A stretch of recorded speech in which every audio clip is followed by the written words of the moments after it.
Here, and we got some big news from the Bank of Canada today. It turns out that they are raising interest rates by 50 basis points, or half a percentage. Now, this makes a big difference in a lot of different financial markets. One of the biggest places that interest rates make an effect, of course, is in real estate. We're going to see raising rates here, and this is the fastest rate rise in over 20 years. Now, we saw rate decreases very, very quickly at the beginning of the pandemic, 50 basis points like multiple times in a row, when the Bank of Canada was panicking to try to supply more liquidity to the markets, right? Allowing for more people to borrow for less. But now with the rising fear of inflation, and it seems like the Bank of Canada is signaling that that's actually a fear for them now, well, things are changing dramatically and they're raising rates to try to combat that inflation, or those inflation expectations as they say it. Now, this report was just released this morning, and what we're about to sort of tune into here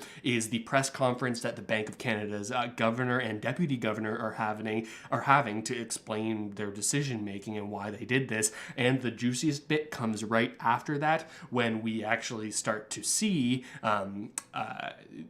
reporters questioning these individuals. Now, I want to make sure that everyone can see me here and that everything is all good. So if you're watching there at home, drop a comment in the chat and let me know, hey, I can hear you, Russell. You're coming through loud and clear, and everything is all good. Beautiful. Yes, I can see some folks sort of tuning in now. We've got Rusky and Crystal Clear Waters. Awesome. Okay, so let's dive right in now to this report. We're a few minutes behind because they've just started as of 11, but we're going to listen in, and I'll provide a little bit of input and perspective here as we find out exactly why they're doing this, and hopefully we get some juicy answers from the question period. My name is Paul Bodicher. I'm the Director of Media Relations here at the Bank of Canada, and I'll be moderating today's press conference. Governor Macklem and Senior Deputy Governor Rogers will be pleased to take questions until roughly 11:45 today. Governor Macklem will start with some opening remarks, and then we will go to your questions. So without further ado, Governor. Good morning. I am pleased to be here with Senior Deputy Governor Rogers to discuss today's policy announcement and the Bank of Canada's monetary policy report. Russia's unprovoked, is there a problem? Okay, sorry. Russia's unprovoked invasion of Ukraine is causing enormous human suffering, and our hearts go out to the Ukrainian people. The war has also introduced a major new source of uncertainty to the global outlook, and it is boosting already high inflation in many countries, including Canada. Against this background, we have three main messages this morning. Premièrement, l'économie canadienne est forte. En général, elle s'est remise de la pandémie et entre dans une phase de demande excédentaire. Deuxièmement, okay, inflation. Since we do have a little bit of leeway here, we're going to skip the French part because my French isn't as good as it used to be. Hopefully we get back Et troisièmement, notre inflation à ce taux de 50 Usually TIFF doesn't go with too much à d'autres. French. First, here we go. The Canadian economy is strong. Overall, the economy has fully recovered from the pandemic and is now moving into excess demand. Second, inflation is too high. It is higher than we expected, and it's going to be elevated for longer than we previously thought. And third, we need higher interest rates. Our policy interest rate is our primary tool to keep the economy in balance and bring inflation back to the 2% target. This morning, we raised our policy rate 50 basis points to 1%, and we indicated Canadians should expect further increases. Let me expand on each of these three themes. Recent data suggests the Canadian economy weathered the Omicron variant remarkably well, and the economy has considerable momentum going into the second quarter. A broad set of indicators suggests that our economy is now moving into excess demand. The labor market shows this clearly. Job growth has been strong, the unemployment rate is at a record low, job vacancies are elevated, and wage growth has reached pre-pandemic levels. And businesses are also telling us they expect they'll need to increase wages further to keep and attract workers. So they say that those wage increases are like a sort of signal for inflation, right? Because if we see higher wages, that's like the start of an inflationary spiral, right? Higher wages means people have more money to spend on more goods. People raise the prices of goods, and then as a result, people need to earn more from their jobs, and the jobs have to raise their prices to pay for paying their employees more because there's a shortage of labor. Looking forward, momentum in most major spending components points to strong GDP growth this year. Canadians are spending more on services as public health measures ease, and spending on goods remains solid. Housing activity has remained strong and is expected to moderate, but to still elevated levels. Business investment and exports are both picking up, and higher prices for many of the commodities Canada exports are bringing more income into the country. Higher interest rates should moderate growth in domestic spending as we move through this year and next. At the same time, Canada's productive capacity should be helped by robust investment, improved labor productivity, and higher immigration. Putting all this together, the bank forecasts the Canadian economy will grow 4.25% this year before moderating to 3.25% next year and 2.25% in 2024. The bank's primary focus is inflation. We are acutely aware that already high inflation has risen further above our target. The invasion of Ukraine has driven up the prices of energy and other commodities, and the war is further disrupting global supply chains. We're also concerned about the broadening of price pressures in Canada. With about 2/3 of CPI components growing above 3%, Canadians are feeling inflation across their household budgets, from gas to groceries to rent.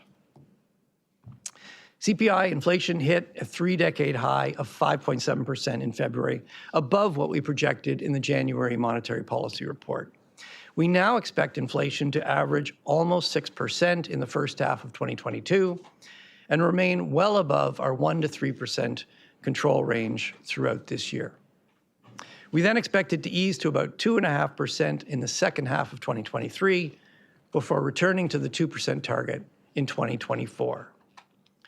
With inflation broadening and remaining higher for longer, the risk is that Canadians start to think that high inflation will become entrenched. This leads me to my third point. Interest rates are increasing.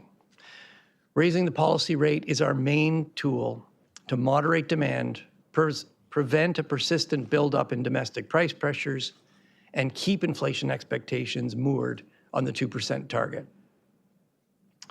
The economy can handle higher interest rates, and they are needed. Pretty wild here what he's saying when you start to think about it, sort of making very clear to folks that their concern is not exactly what they think is going to happen in their projections, but what they think Canadians will think, right? A big part of this monetary policy and the levers that are pulled by the Bank of Canada is trying to impact expectations of Canadians, right? Because if you think inflation is going to happen, well, then you would go out and buy your goods now because your dollar is going to be worth less later as a result of inflation, which just speeds up inflation. So he's talking here about a fear of people thinking, hey, I'm getting used to this inflationary environment. I need to do all my spending, all my buying now, and making the inflation problem even worse. And this is like the sort of feedback loop that can start spinning up. Increases in the bank's policy rate raise the interest rates that banks and other lenders charge their customers. These include rates on business loans, consumer loans, and mortgage loans. With increases in the policy rate, interest paid on savings products will move up as well. By making borrowing more expensive and increasing the return on savings, a higher policy rate dampens spending, reducing overall demand in the economy. And with demand starting to run ahead of the economy's supply capacity, we need this to happen to bring the economy into balance and cool domestic inflation. We also need higher interest rates to keep Canadians' expectations of inflation anchored on the target, so that as global inflationary pressures from higher oil prices and clogged supply chains abate, inflation in Canada falls back towards the target range. We are committed to using our policy rate to return inflation to target, and will do so forcefully if needed. So listen to that language. Listen to that language. I'll say it time and time again. When they use this we're going to forcefully attack inflation. That doesn't really mean that they will do that, right? That what we're talking about is like, what are they trying to make us think? And that's actually one of the tools that they use, is by manipulating with forward guidance what we think will happen, so that they don't even have to actually do it. This could be something that's on Tiff Macklem's mind. Let me now say a few words about the Governing Council's deliberations. On a bien sûr parlé de l'impact économique de l'invasion de l'Ukraine. Again, we're going to hop forward. We have a little bit of leeway here Mondiale très faible. to catch up to the full live. Et ensuite, on a aussi s'attendre Okay. the interest rate. Okay, here we go. Back to English. L'entente à long terme reste ancrée à la cible de 2%. Finally, we discussed the impact of increasing our policy interest rate. While we've been clear with Canadians that they should expect a rising path for interest rates, seeing their mortgage rates and other borrowing costs increase can be worrying. We will be assessing the impacts of higher interest rates on the economy carefully. We also discussed where rates might end up. How high will they need to go? I know many Canadians have the same question, so let me share the Governing Council's thinking. Canadians should expect interest rates to continue to rise toward more normal settings. By more normal, we mean within the range we consider for a neutral rate of interest that neither stimulates nor weighs on the economy. The neutral rate isn't something we can measure directly. We have to estimate it. And our estimate is between 2 and 3%. Today, we raised our policy rate to 1%, still well below neutral. This is also below the pre-pandemic policy rate of 1.75%. Il faut se rappeler qu'on a une cible d'inflation et non une cible de taux d'intérêt. Le conseil de direction n'est pas un mode de pilote automatique. Il n'a pas de destination de l'arrêt. Au moment d'entrer, il is not an interest rate. We have an inflation target, not an interest rate. It's important to remember we have an inflation target, not an interest rate target. This means Governing Council is not on autopilot to a pre-established destination for the policy interest rate. How high interest rates will go will depend on how the economy responds and how the outlook for inflation evolves. The economy has entered this period of excess demand with considerable momentum and high inflation, and we are committed to getting inflation back to target. If demand responds quickly to higher rates and inflationary pressures moderate, it may be appropriate to pause our tightening once we get closer to the neutral rate and take stock. On the other hand, we may need to take rates modestly above neutral for a period to bring demand and supply back into balance and inflation back to target.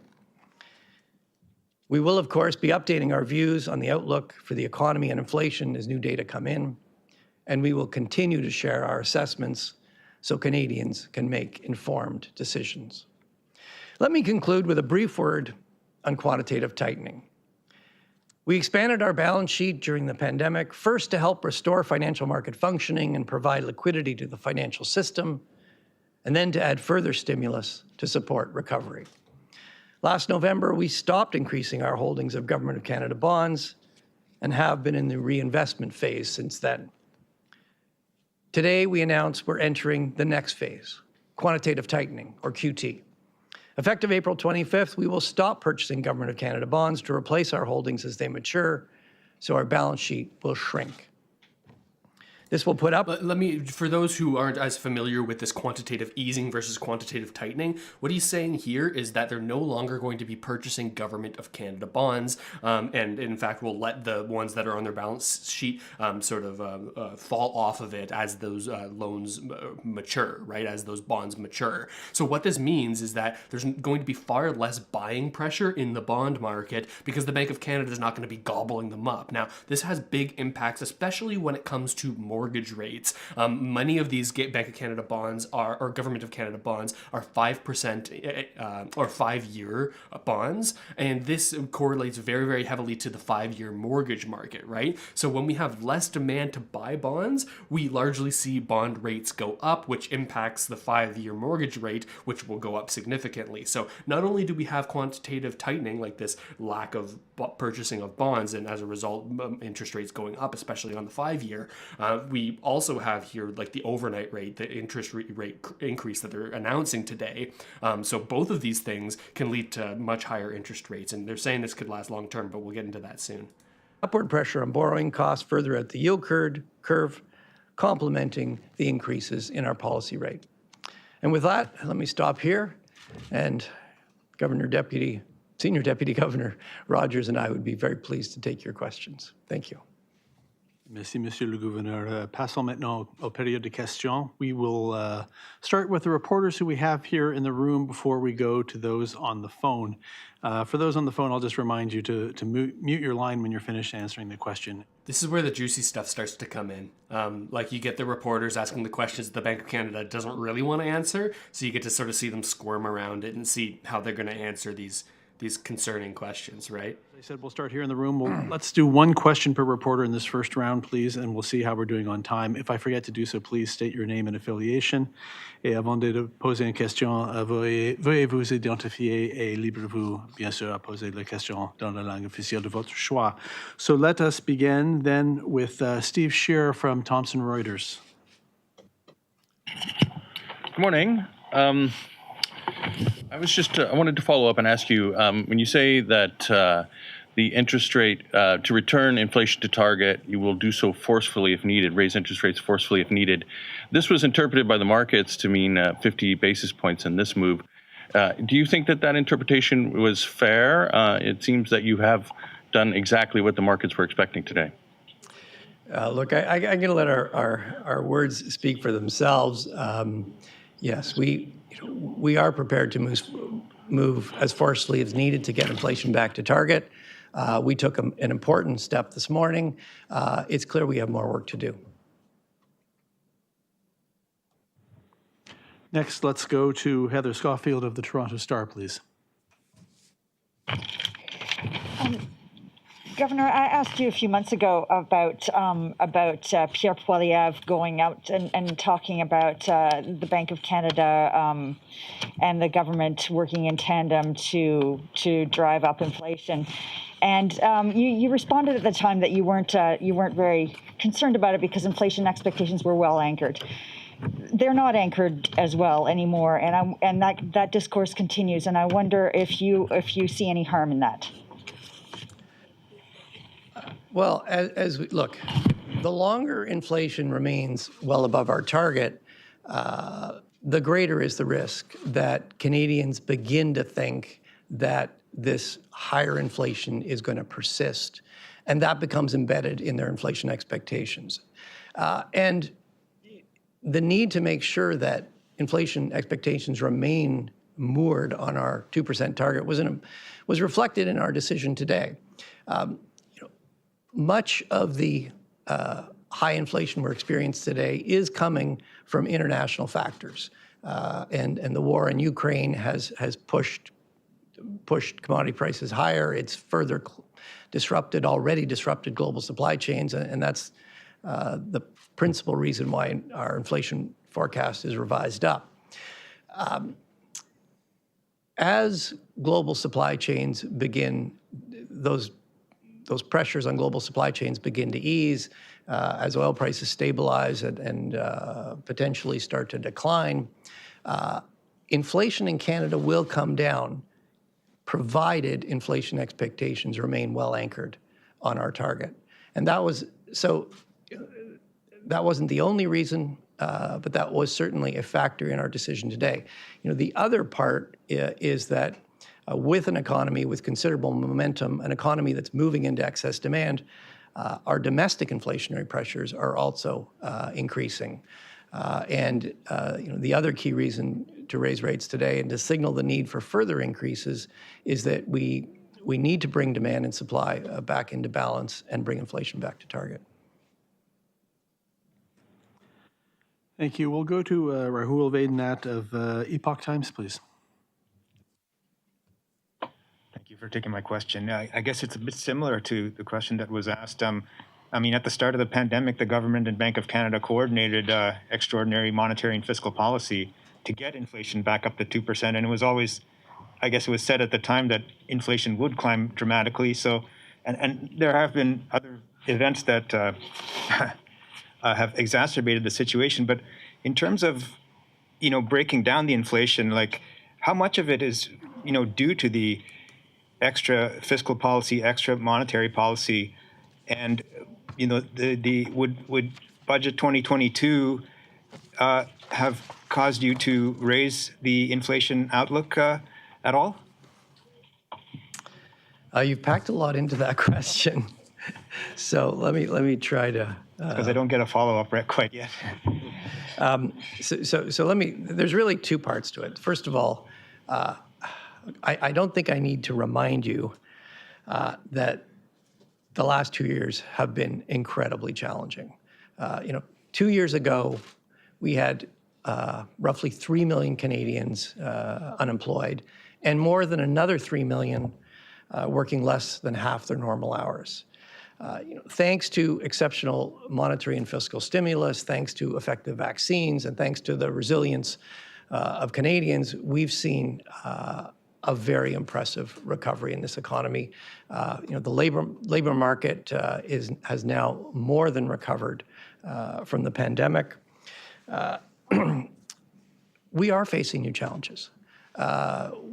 We've experienced the sharpest decline in our economy we've also experienced the fastest rebound. And with that, global supply chains have not been able to keep up. They're clogged, they're impaired, and with the surge, particularly in demand for goods, you're seeing sharply higher goods prices. The war in Ukraine has further increased inflation in Canada and around the world. We've taken important steps. We've increased our interest rate today by 50 basis points to 1%. We've signaled that interest rates need to rise further. That will moderate spending growth in Canada. That will bring demand more in line with supply, and that will bring inflation back to target. And so I do think Canadians can be confident that we will control inflation. Non-answer. And if you look back over our 30 years of inflation targeting,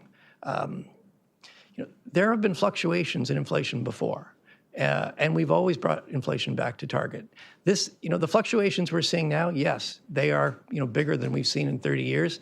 Everything about this pandemic is bigger, but we are on a path, and that path will bring inflation back to target. With respect to the government's recent budget, a couple things. First of all, I'd mention that the latest budget is not incorporated in the projection we published this morning. The budget came out less than a week ago.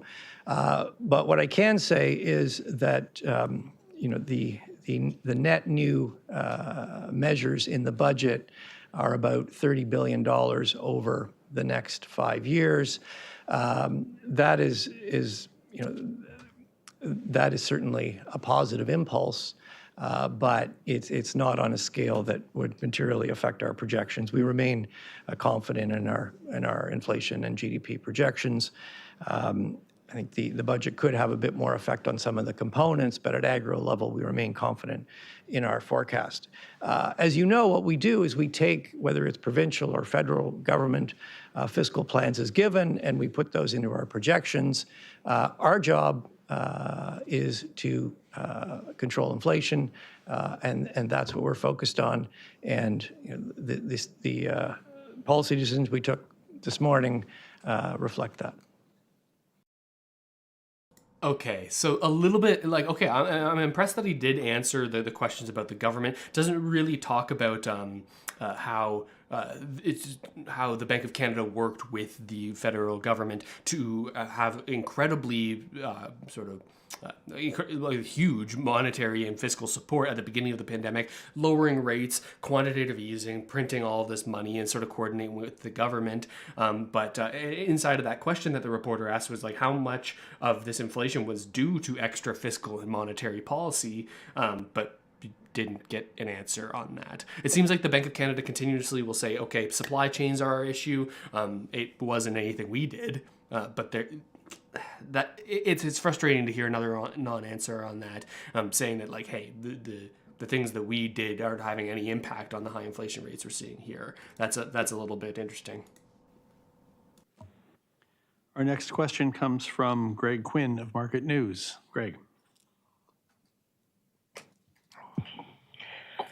Good morning. I'd like to follow up on something Heather asked. I think specifically conservative lawmakers have used phrases such as saying you've printed money, bankrolled, inflationary budget deficits. You still are just turning to a passive roll-off of bonds on the books. Generally, is it a fair critique from the conservatives? And specifically, would it not be a good idea to bring inflation down faster by putting those bonds back into the market and getting them off your books? Well, with respect to quantitative easing, we are stopping buying Government of Canada bonds. The bonds we have in our balance sheet, the maturity structure of those is relatively short term. So we will see a fairly marked runoff of our balance sheet over the next 2 years. Roughly 40% of the bonds on our balance sheet will mature over the next 2 years. So with a fairly good runoff, at this time we don't see the need to actively sell bonds. We'll now go to Paul Vieira from the Wall Street Journal. Governor, the real estate sector and housing has been a major driver of growth over the last little while. Yet you anticipate housing to be a drag on growth, but you expect other parts of the economy to pick up the slack. Do you think your assessment of how much housing will slow? How did you come to this? Expectation about the amount housing will slow? And are you confident that exports and business investment will pick up the slack, given that your predecessor used to talk about serial disappointment or something along those lines? I'm going to bring Senior Deputy Governor Rogers in here. Thanks, Paul, for the question.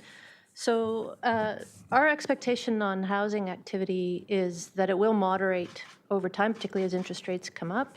We should remember that it's starting from an extremely elevated level. So even as it moderates, we still think it will stay high. We don't think this will have a big drag on the economy.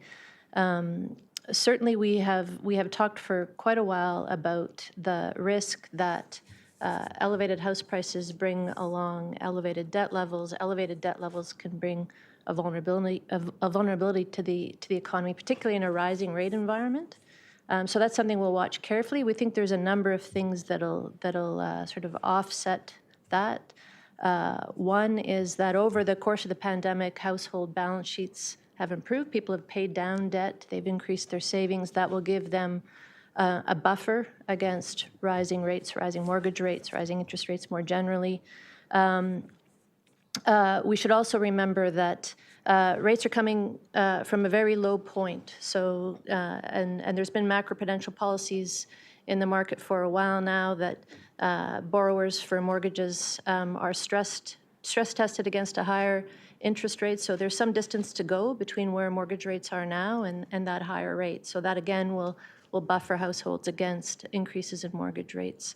So just to summarize, we think, as the governor said in his opening statement, we think the economy needs higher interest rates, including higher mortgage rates, and we think that the economy can withstand them. In terms of whether business investment will pick up, I don't know that we're looking at it as an offset to the housing market.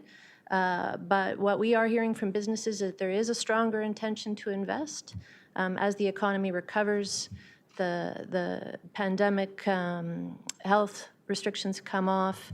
There is that optimism, that momentum behind the economy, and we are expecting to see some business investment pick up.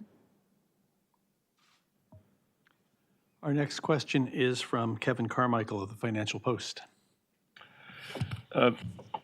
Governor, commodity prices have taken off, but the exchange rate really hasn't. Has the traditional link between commodity prices and the dollar broken down, and would a higher exchange rate be helpful at a time like this? Kevin, well, as you well know, we don't have an inflation target. We don't have an exchange rate target. We have an inflation target. We don't even have a forecast for the Canadian dollar. In our own projection, we keep the value of the Canadian dollar constant near its current level. I think it's 79 cents in this projection. What I can say is, as you suggested, historically, when energy prices have moved up a lot, you have seen some appreciation of the Canadian dollar. We haven't seen as much of that, and that has some implications. When the Canadian dollar moves up with higher oil prices, it provides a bit of a buffer. It reduces the Canadian dollar price of that increase in global oil prices. We're not getting that this time, so the inflation impulse is bigger. For commodity producers, though, their Canadian dollar income has actually increased by more because it's not being offset by the appreciation. In terms of trying to understand the Canadian dollar, and this is certainly, I'm going to leave it to markets to really determine the value of the Canadian dollar. I think one element is oil prices have gone up a lot, but clearly part of this is caused by the war. Hopefully the war ends soon and those come down, and I think that's what many producers are expecting. Certainly when you talk to them, they're planning on lower prices than today. So we're not getting as much of an investment boom. They also may be looking longer term to the transition to zero carbon growth. So we're not getting as much of an investment response from the oil patch. We are certainly getting some investment response, but not as much as we have historically. The other element that tends to play into exchange rates a lot are Canada-U.S. interest differentials. And you've seen the U.S. yield curve move up very quickly in the last number of weeks. So that interest differential has changed. It's actually slightly flipped around. That may also be weighing on the Canadian dollar. But as I said, in our own projection, it's built around Canadian dollar that is where it is now. Let's go now to Eric Hertzberg from Bloomberg News, please. Good morning, Governor. You bumped up your forecast for the neutral rate of interest and the range for the neutral. Markets have been saying 3%. It's happening in the next year, or close to 3%. So this range is now, it lined up. You messaged Canadians consistently in the past about preparing. Now in this opening statement, it's prepare for getting to the neutral range, which is higher than the previous rate cycle. What I'm getting at here is just a question about household indebtedness and the preparedness of Canadians. How prepared and what are you looking for as rates go up for Canadian households? Okay, well, you've also managed to pack quite a bit into that question. Look, in terms of the neutral rate, I'll just start there. As the economy really went off a cliff and slowed very sharply at the outset of the pandemic, we lowered the neutral rate we lowered our range, our estimated range of the neutral rate by 25 basis points. That really reflected the fact that we saw risk of a lot of labor scarring, much weaker investment, lower potential output growth. What's happened since then is the economy has bounced back very strongly. We think there's going to be, we've now got a labor market that's actually more than recovered from the pandemic. Our concerns that there would be a lot of labor scarring are considerably reduced. We're seeing, as Senior Deputy Rogers just highlighted, very strong investment intentions from businesses. That means more potential output. And so reflecting that, we have moved our range for the neutral rate back up to 2 to 3%. And what I indicated in my opening remarks is that yes, we do think there will be a need for the policy rate to get up closer to a neutral rate. From there, we probably need to be more humble. If demand responds quickly to higher rates and there's clear signs of moderation in inflation, it may be appropriate to pause once we're closer to neutral, at least for a period. But equally, we might have more work to do. The economy has considerable momentum. Labor markets are tight. If that momentum continues, we may need to take rates modestly above neutral for a period to restore balance between demand and supply and bring inflation back to target. We will be watching closely how the economy responds to higher rates. And we are aware that household indebtedness is high in this country, and that could mean that the effect of rates will be more pronounced. On the other hand, as Senior Deputy Governor just mentioned, households have actually saved more through this pandemic. Their household balance sheets are improved, and that'll tend to work in the other direction. So we will be watching closely how the economy responds to higher rates. And the most important thing we'll be watching is the evolution of our outlook for inflation. We are committed to bringing inflation back to target, and we're prepared to be forceful if needed. That's actually finally like a really interesting response, right? Saying, okay, well, we're actually not too worried about household indebtedness. We're going to keep watching it, but also Canadian households have more savings now than they did before. Now, of course, this data about who has more savings and who doesn't is likely averaged, right? So I think we saw throughout this pandemic a widening of the gap between lower income, lower asset folks in Canada and people who have more assets and maybe perhaps a higher income or own more assets, own real estate, right? We saw this boom in real estate prices. So of course the balance sheet looks better for those individuals when they have access to things like home equity lines of credits, refinancing to purchase other things, right? I don't think that is an accurate representation that that Canadians on like in all situations have better balance sheets and more assets and have more savings. So it could be interesting to sort of see if this kind of language is more saying, okay, well, we know that like certain Canadians are okay. They already own houses. They have savings as a result of this. They have a lot of equity baked into their home due to appreciation. But I think it's a little bit inaccurate to say that all Canadians will be okay in a rising interest rate environment where they have to spend more and potentially have higher mortgage payments, higher lines of credit, higher credit card payments, all of these sort of things that can happen when you have these raising rate environments.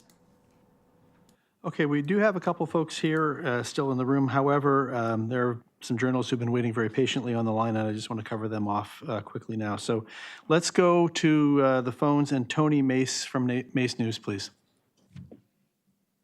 Hi, yes, thank you, Governor. I note in the monetary policy report the assumption that crude oil prices will come down from where they are now.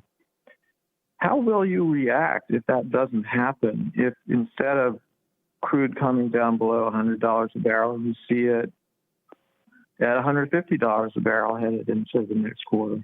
Thank you. Well, Tony, it's always a little hard to answer a question. If something moves, the next question is, why did it move? How long is it going to move for? It's a little bit hard to give a clear answer to that question. But look, clearly, if oil prices end up being considerably higher than we've expected for a period of time, that means inflation is going to be higher. And we've been very clear that with inflation already above our target, with the economy moving into excess demand, with labor markets tight, with considerable momentum in the economy, we are more concerned about the upside risk to inflation than the downside risks. Our next question is from Jacqueline Hansen of CBC. Go ahead, Jacqueline.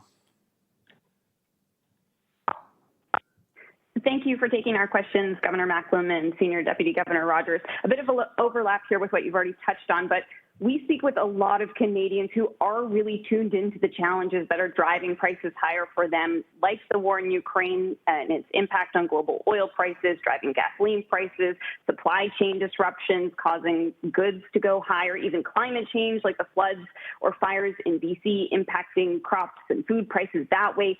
But can you help explain for Canadians just how raising your key overnight lending rate here will ease any of those factors? Do you have that control, or is your goal really more psychological in that you want to influence Canadians' expectations for inflation and not directly those inflationary pressures themselves? The short answer to your question is both. Look, inflation is too high, and it is affecting the prices of everyday living of all Canadians. If you look at the components of CPI, what you see is more than 2/3 of the components are now rising faster than 3%. And what that means is that even the most careful shoppers can't avoid higher prices. Getting to the effects of higher interest rates, yes. We need higher interest rates for two reasons. The economy is strong. It's moving into excess demand.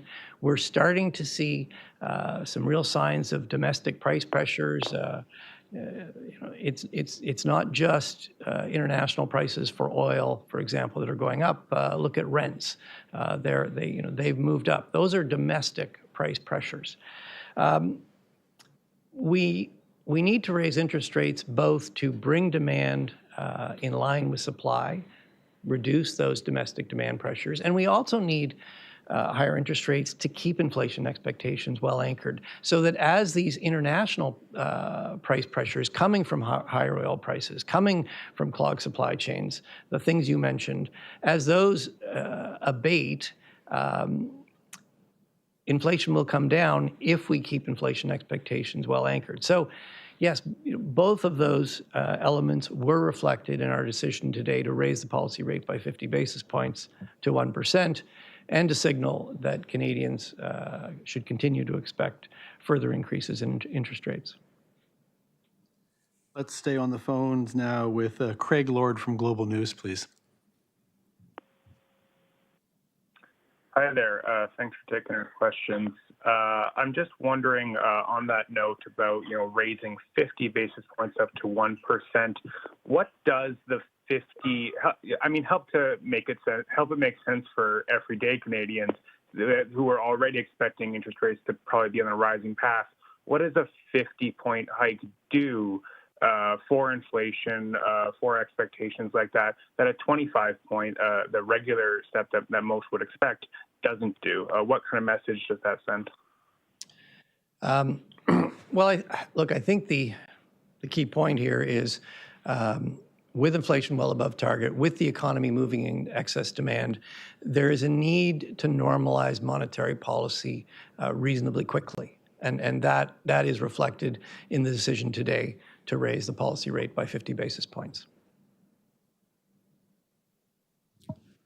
Okay, we're going to come back to the room now, and I've got Craig Wong from Canadian Press, please.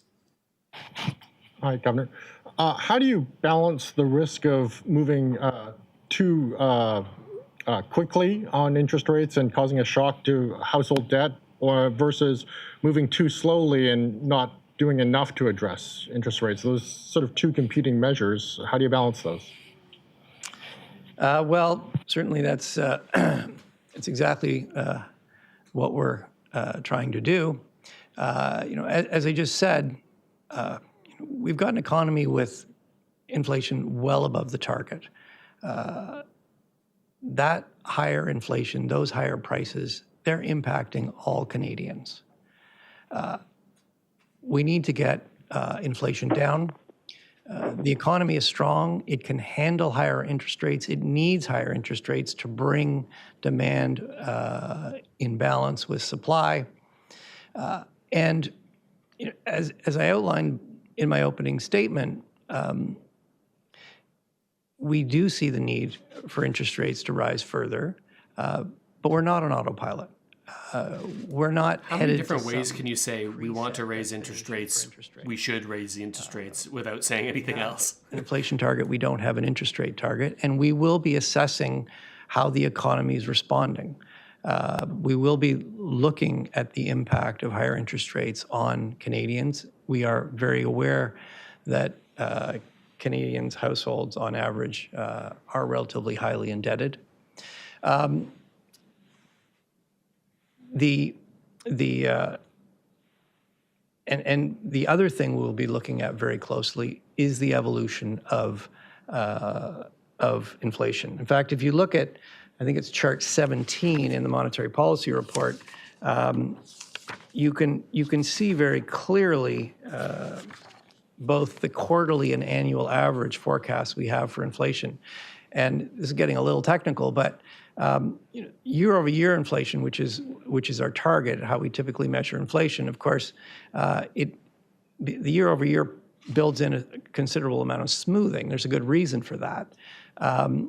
But if you want a kind of a leading indicator, you can look at the quarterly rates of inflation and annual rates, which are in the chart. And what you see is in the second half of the year, those start to come down pretty quickly. And that's certainly something we will be watching for. Is there clear evidence that inflation is coming down? Are we getting close to our target? And that will be that will really be an important indicator to us on where we need to take interest rates to bring inflation back to target. I think if I can add the additional context to your question, Craig, and it goes to your earlier question, Eric, because we need to remember where rates are now. They're still very low. They're still low enough to be stimulating the economy. So that has an effect on our decision too, and how quickly we want to get get rates back up and get back to our inflation target. So that's an important. We were at 1.75 before the pandemic, where even with today's increase, we're at 1%. So. And we have time for one last question, and that will go to Mark Rendell of the Globe and Mail. Thanks for taking the question. I'm wondering, with the oversized rate hike today and the aggressive,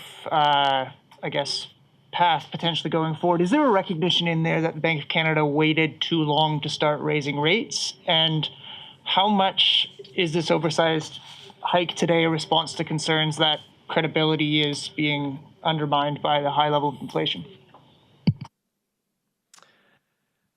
Mark, the way I would put it is that today's decision recognizes that inflation is well above our target. It recognizes that we have revised up our outlook for inflation relative to January. Inflation is higher today than we thought it would be in January, and it's going to take longer to come down than we thought in January. The main reason for that upward revision is the war in Ukraine. It's pushed commodity oil prices in particular, but also wheat prices, other commodity prices up, and it has further disrupted already clogged global supply chains. But as I've indicated a few times, the economy is also stronger than we expected in January. Economy back in January, we were in the midst of the Omicron variant.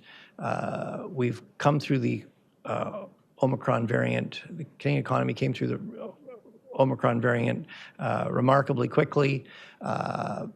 We growth in the first quarter is a bit stronger than we thought it was going to be back in January. And importantly, we see considerable momentum going into the second quarter. What you're seeing is as restrictions have been eased, households are going out and they're buying the things they want to buy, particularly more services.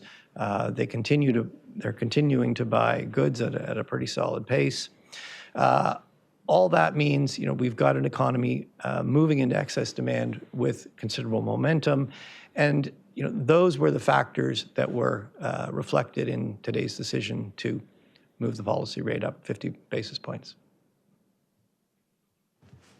And we're about out of time, so that concludes today's press conference. I'd like to thank Governor Macklem and Senior Deputy Governor Rogers So for joining us. And thanks to all of you, both here in the room. Good to have a lot of questions, but similar answers to all of the questions, right? Let's go over a quick summary of what we heard here, so that folks who have sort of joined us halfway through here,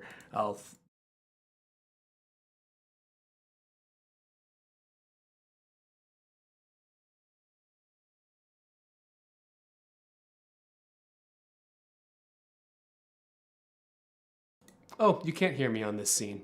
Perfect. Now you can hear me. There we go. I was just saying that we're going to sort of go over a quick summary here of what was said by the Governor of the Bank of Canada.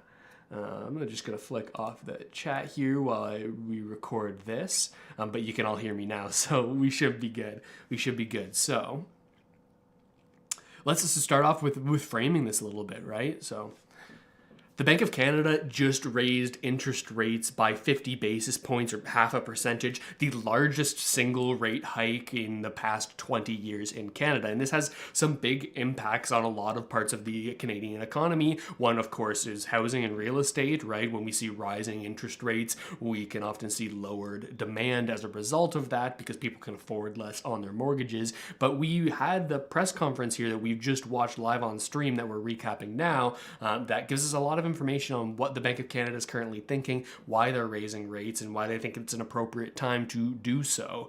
So he started off his press conference saying that the economy is fully recovered from the COVID pandemic. We're actually in a better place economically than we were before the pandemic, says Tiff Macklem, the Governor of the Bank of Canada. But he says, hey, inflation is bad. And actually, we were wrong. We were wrong about inflation. Well, we thought that this would be transitory, right? If you were following the channel about 6 months ago, all the Bank of Canada was saying is inflation will be transitory. We're going to transition out of this inflationary period and get back to normal, and all of these inflationary pressures are just very short-lived. Here, Tiff Macklem saying we were wrong.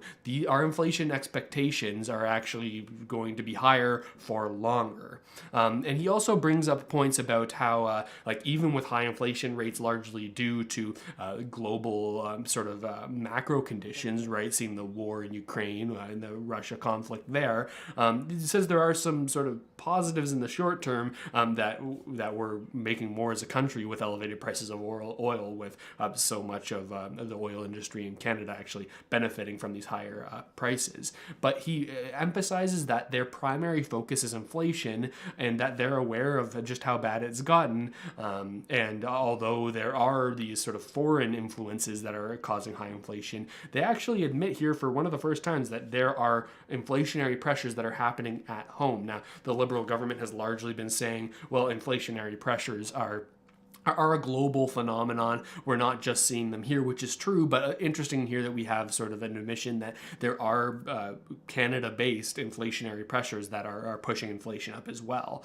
It talks about how CPI is at a 3-decade high of 5.7, above what they expected, and they now expect that inflation number to be around 6% over the long term and not slow down until second half of 2023. So big changes here from what the Bank of Canada was saying previously, saying, okay, inflation rates are going to be high, and they say very, very sternly, we're aware of this. We've raised interest rates now once, and we're planning on raising these interest rates even more aggressively, and we won't hesitate to do this dramatically.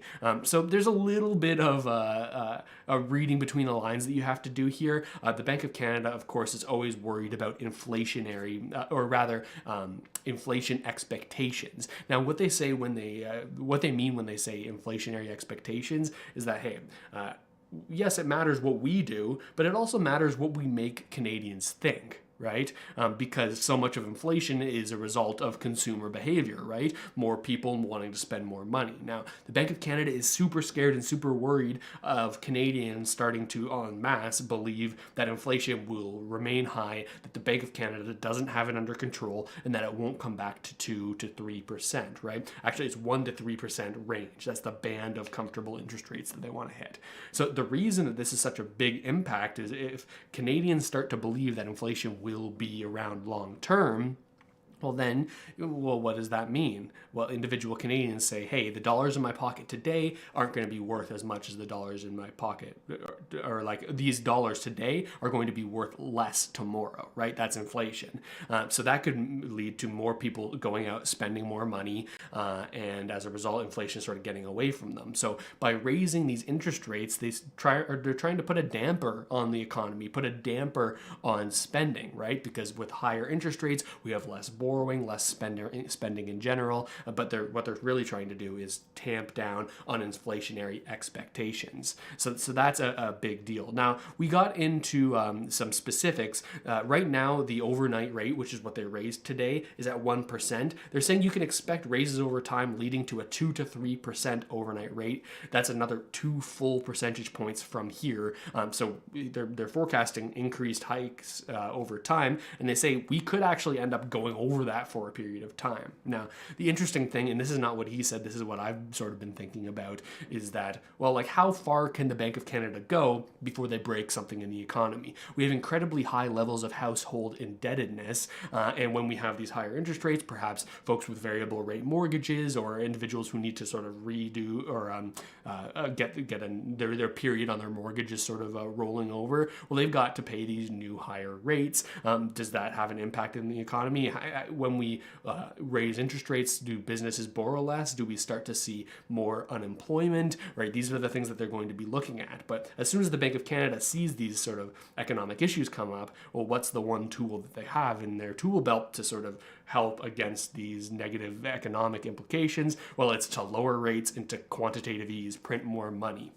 Now, on the quantitative easing side of things, the Bank of Canada is forecasting that they're going to be doing more quantitative tightening. Now, if you followed my channel, you might be familiar with QE or quantitative easing. Essentially, this is when the Bank of Canada prints, like not actually at a money printer, but adds zeros on a computer database, prints money into the system. Now, they really do this through something called it's through credits that big banks can use to sort of settle up between each other, but ultimately that money does trickle into the system through those big banks' sort of lending requirements and capital reserve requirements. Essentially, you can think of it as like quantitative easing, more money put into the system, and sort of as a result devaluing the economy, but the Canadian dollar. But as a result, we have sort of lower interest rates when we're quantitative easing because the Bank of Canada is buying up all the Government of Canada bonds, lowering interest rates. Now, they're doing the opposite now with quantitative tightening. Now, they don't say that they're selling Government of Canada bonds, which would raise interest rates and lower bond prices, but they do say that they're going to let bonds roll off of their balance sheet, right? This is something that we've expected from the Bank of Canada, but they say that they're going to continue doing this, but not necessarily that they need to sort of sell things off aggressively. They're just going to let sort of these the maturity on these bonds sort of expire and not repurchase them. So that's a big point. Now, we got into a couple questions as well from the reporters in the room. One sort of brought up Pierre Poilievre saying that the Bank of Canada works in tandem with the government, and saying that the fiscal and monetary policy, like the quantitative easing, is a big part of why we're seeing high inflation rates right now. Now, he's sort of the governor of the Bank of Canada, Tiff Macklem, kind of steps around this question saying, well, we're just trying to maintain or try to get back to our 2% inflation rate. We see a lot of these pressures from the Ukrainian and Russia conflict. It's not really entirely our fault. So we see a little bit of contradiction here with the difference between Bank of Canada saying, well, these are global issues, but also acknowledging that there are issues here at home as well. So sort of talks around that point, but lots of reporters here are taking issue with the Conservative lawmakers that are saying you've printed money and you've backed up the government's plans. So what's really going on here? They also talk a little bit about housing activity and what the Bank of Canada believes will happen in housing. The deputy governor of the Bank of Canada, Carol Wilkinson, I believe, who was also on this press conference, said that our expectation is that housing activity will moderate as a result of interest rate changes, but we don't think that this will have a drag on the economy. So they say that they expect a slowdown in housing for it to not be as fast. I'd say that we're already starting to see this. You might not know, but I work in the real estate industry in the Greater Toronto area, and I'm seeing less competition on listings than usual. So that's interesting. But the one point that she makes here is that we're going to keep a close eye on this, but we don't think that there's going to be a drag on the economy. But they agree that elevated housing debt can make the economy more vulnerable. So they're saying they're keeping a close eye on this. Now, they have to weigh the pros and cons of sort of supporting the housing space, right? If we see something traumatic happen to housing, well, that's not that great for the Canadian economy. When we have sort of a crash in housing prices, less people are able to access equity in their homes to take out personal lines of credit, and sort of spend in the economy. This could be bad for local businesses as well. But that's kind of what they're going for here, is less spending. They want to see people be more conservative with their finances so that we don't see sort of rampant inflation continue. So you can sort of get to see like the different levers that are being pulled here and what the Bank of Canada is really going for here. But in short, we see this 50 basis point rise today, and they're signaling that we're going to keep doing this and try to fight inflation, but how far they'll go and how far they're actually trying to make us think they'll go, those are two different things. But we could certainly see rising interest rates for the next year here until the back half of 2023 when they say, hey, we think inflation is going to be sorted out. So for people just watching this recap that I'm putting on the channel after the stream, hopefully that gives you a better idea of what happened. You can watch the whole entire interview on the replay of the stream, which is also on the channel. But hopefully this video helped you out, and I'll see you next time. So that was the video for the folks who weren't with us here live on the stream. That was a little bit of a non-interactive time here on the stream, but I want to close out the stream, the last sort of 5-10 minutes here, going into questions. Now I see a lot of activity in the chat, and we're going to pull that right up to the forefront here, maybe make it a little bit bigger here, because we're going to do a little bit of Q&A here. So if you have a question for me or want me to sort of touch on anything here, you can do so. Any topic, whatever you want to talk about. Certainly lots around this interest rate sort of conversation and what's happened here. But you can tag me with @RussellMatthews in the chat there, and I'll be able to answer any questions. Yeah, thanks for tuning in, Sandra. We have got John and Jody and Zeus and Trina. It's good to see everyone here. Brian says they're grooming Pierre to clean up the mess after 2025. Yeah, I mean, like a lot of people are sort of leaning in that direction, saying that we could be seeing a conservative leader at the next election if we have the right one. Certainly Pierre Poilievre is a front runner in that race right now, but that race is going to be going on for quite a while.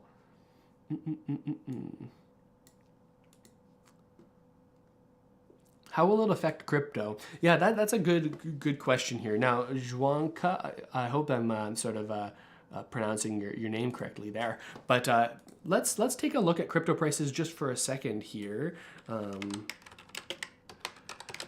Now, largely these crypto prices are more related to news from the Federal Reserve, right? Let me show you right here. News from the Federal Reserve, the counterpart of the Bank of Canada, like the sort of mirror image for the States. Obviously, that has a lot more global impact. Right here, what we're seeing actually today, quite a jump here in Bitcoin price, up 2.6% on the day. Let's check in and see if either is similar. Okay, we don't need to look at CoinSmart. That's not loading. Where's my good old CoinDesk or CoinMarketCap? Okay, so a 2% increase in Ether as well. Largely, I don't think that this will be something that is a result of what the Bank of Canada has said here, but more a result in seeing the CPI or the inflation numbers that just came out today in the States, which remained high.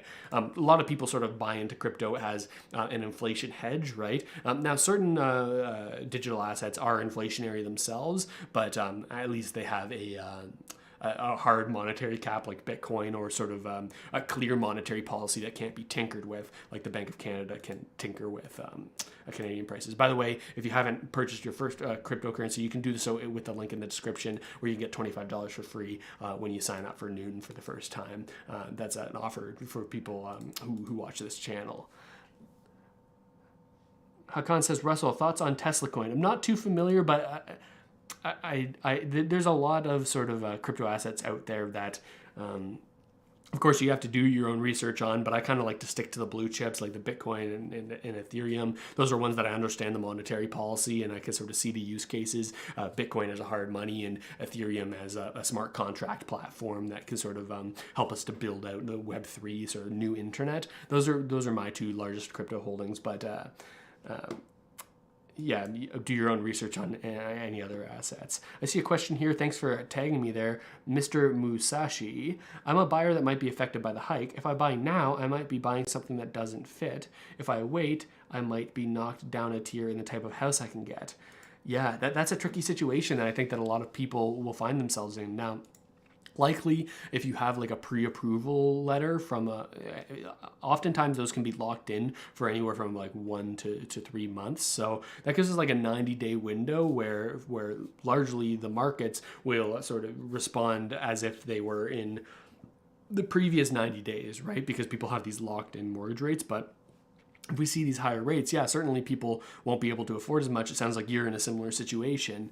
It seems like there's not really much of a question there, but yeah, that seems like a tough situation to be in. Like, do you buy now, where like perhaps you buy and we could see like lowering real estate prices or sort of a tampering of demand for it, or do we? Or do you sort of wait, but then maybe don't be able to afford as much, right, with higher interest rates? It's a tough thing to weigh. It's a tough thing to weigh. Athena says, who is this guy talking about when he says Canadians are spending more money? Only the wealthy. No one I know. That's for sure. Yeah, I mean, like Canadians spending more money on sort of recreation things, or Canadians spending more money on like cost of living things, right?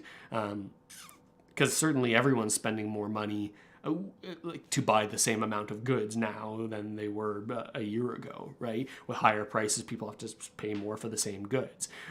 But perhaps that means like people buying less and spending the same amount of money. So it's kind of like semantics when you get into that sort of stuff. Make time saying patience is so key, same as stock patience is the most important. Yeah, I always like to say that for blue chip assets, time in the market is better than timing the market, right? Getting into the market invested with money that you don't need for the short term and holding it for a long term, maybe in something like an S&P 500 index fund or some other index ETFs, low fee index ETFs. That's generally, for most people who don't want to keep their eyes on their portfolio all the time, a good way to go.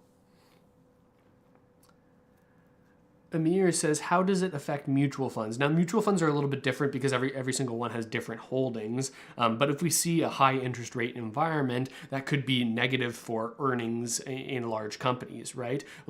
Higher interest rates means that businesses can't expand as quickly because they can't borrow for as cheap. It also means that like higher interest rate means less consumer spending, which means lower earnings for individual companies. So we could see the gap between the interest rates that you can get with sort of lower risk products and the interest that you can get with mutual funds, that sort of compress, right? That's my guess. Nell FMO says, so DCAing is still okay. Obviously not financial advice, but continuing to sort of invest little bits over time. DCA is dollar cost averaging, investing into the market slowly so you kind of get the average price of the market over the duration of time that you're investing in it. I think that that's still an okay thing to do because ultimately we don't know where the market is going to go. We can talk all we want about these high interest rates, but if something breaks in the economy, I think these central banks go right back to lower interest rates and printing. So perhaps now, when there's extremely sort of bearish news, right, like high interest rates, low earnings, peak fear, sometimes is a good time to invest in the market. But whether we see more downturn in the market or sort of a bounce back from here, that remains to be seen. But dollar cost averaging is a good way to get exposure to all of those sort of situations, right? If we see the market go down, at least you didn't put all your money in at the top and it goes down, you're dollar cost averaging, but at the same time, you don't miss all of the upside if there is a swing that way. Mr. Musashi, with clarification from the previous question, says, I suppose a question I have based on my previous scenario is, should I just buy now or wait for inventory? I just don't know where prices are headed, and I'm afraid to get priced out. Yeah, this is the challenging thing, and I think that the answer depends on your individual situation, right? Like, if you purchase a home now and real estate prices go down, well, like, as long as you can afford your monthly payment, it's not the end of the world. I do think that long-term real estate prices will go up when we talk about like a 5 to 10 year timeline, right? So as long as you can comfortably cover your mortgage payments, I think it's an okay time to buy. Whether or not you could get it for lower in the future, well, again, you got to weigh that against potentially having higher interest rates and then being able to afford less home, right? So you weigh these lower interest rates and these higher prices against a similar environment, just I guess relatively, if we have higher interest rates and lower prices, right? You might be able to afford around the same thing. But if we do continue to see real estate prices appreciating, well, then you can get into the situation where you feel like you're waiting on the sidelines and you can't get in, right? Certainly what I recommend to folks who are interested in sort of getting into real estate, if they are in the financial position to do so, is to find a home that at the very least, if your financial situation changed, you would be able to rent out the property and cover the mortgage with it, right? This is one of the things. Or to find a property that you might be able to sort of do short-term rentals out of, or like house hack, as they call it, right? Getting a home that a portion of it you can rent out. That's what I do. I run an Airbnb, just like mom and pop Airbnb in my basement, and that helps me out with my mortgage payment. It allows for a lot of things to be better financially for me. It allows me to take risks like starting a YouTube channel, take risks like going and trying to work more in the crypto space on top of doing the real estate work that I've been traditionally doing, right? This gives you a little bit of flexibility, and in a worst case scenario, you lose your job and you're underwater on your mortgage, well, you don't need to sell the place because you can still cover your mortgage with a little bit of help from that. So hopefully that helps you out.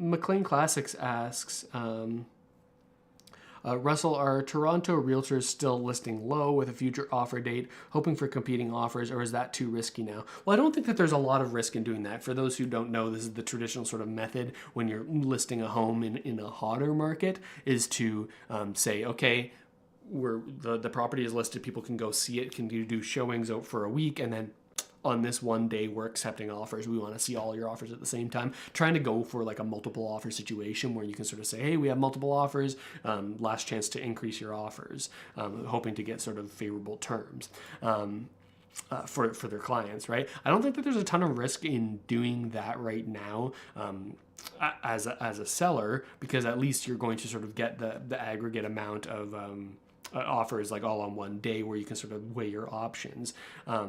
I don't think that listing low, like there's a big difference between list price and what the property is actually worth, right? I think that people will continue to list low to get more eyeballs on it, right? That's why you see people going $6.99, $7.99, trying to get in under the filters that people are setting on their like online searches. I still think that is the play for people selling, is try to get as many eyeballs on the property as possible so you can get the best offer as a seller. That's my perspective.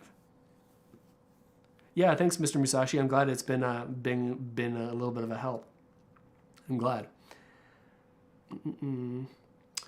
Paulo says, I feel as long as the real estate remains a vehicle for investment, it'll most likely be too expensive for first-time home buyers. Yeah, I could see that. I think that sort of reasonable change that we could see here is higher down payment requirements for second homes or like investment homes, right? Sort of these policies that could sort of slow down investor demand. But I mean, I think a lot of the real estate growth is a result of monetary policy. Like this is why we watch what comes out of the Bank of Canada, because I think that has the biggest impact on real estate prices is interest rates, quantitative easing, like how sort of loose big banks are being with their access to credit, right? Like for individuals to apply for mortgages, how loose are they being with that? How much money are they trying to loan out? Like how are the big banks doing? This is all sort of stuff that is affected by the Bank of Canada's decisions. So I think that's the thing to sort of watch in terms of real estate prices in action there.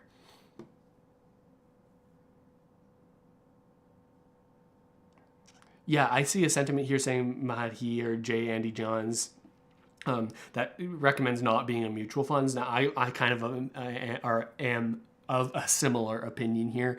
Mutual funds often charge the high fees, and they're often put together by banks as a product to sort of sell to their customers, even though potentially doing sort of self-managed index ETFs through something like a self-directed TFSA account is the best way to go about it, especially if you're going with a broad index fund, right? This is something we talked about on the channel before.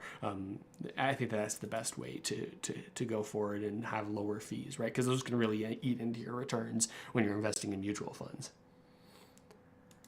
All right. Well, with that, I just turned off my camera instead of turning off chat. With all that said, I'll put myself back to full screen here. With all that said, I hope that this stream has helped you get a better idea of what the Bank of Canada is thinking here. A historic rate increase, and the first of what the Bank of Canada says will be many, whether that's going to happen or not long term, or if it's just them sort of leading us along, well, we'll find out coming up here. But we're going to close the stream, so thank you everyone for watching. I appreciate you being here. I get to know you a little bit more. You get to know me a little bit more, rather than like the edited videos. We get to actually chat with each other, so I appreciate that, and I'll see all of you next time. Have a good one, everyone.